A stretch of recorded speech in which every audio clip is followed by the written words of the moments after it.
chana ngich katitini nemene Thok Nath karware meme agat mishawe meme agat lorno meme agat lagat tiaga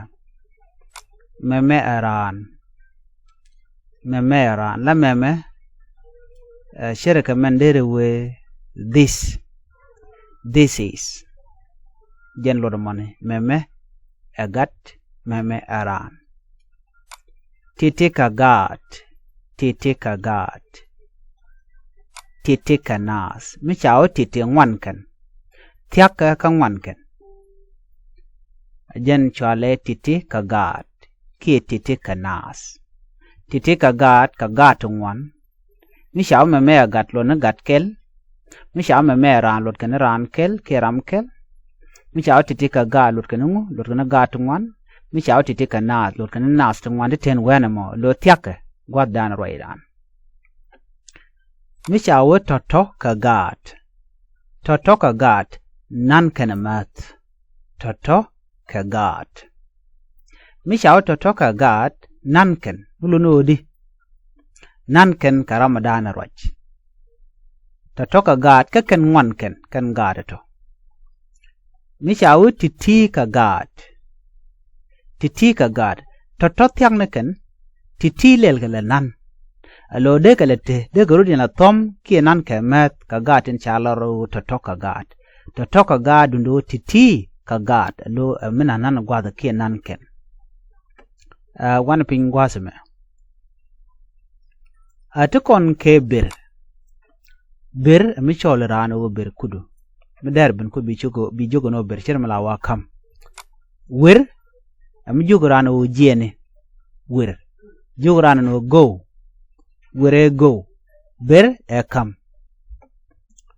tukon ke nyuri jogo rano no sit down nyuri tukon ke shungni chere ke stand up ke stand jogo rano chungni junje no jerodo jero gwada mo bolu no shungro chere ke stand up ke jerodo diran jogo nono katung nuere ko ngwan jide nyuri lono der nyurpin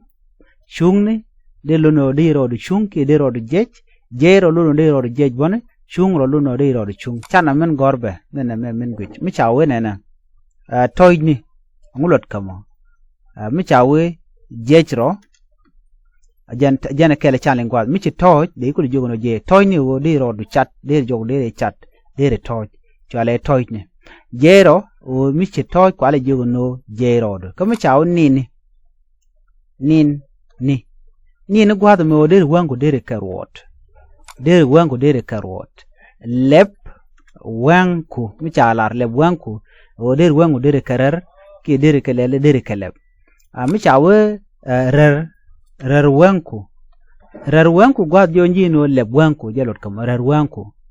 lo wanku bikale balong bika open wide open can your eye ko wang akel wang ke eyes long wan ka rer wanku jogon jino jin lep wanku long lep wanku ana mugi kona te mi chalar gwad mi chawe nene roch anona roch ki lat mene me lat chere ka lat dora ajelo roch mone titi da go ande ka practice di ro ngi ka toishni ajero nini labwanku rarwanku labwangdu roch la dor enono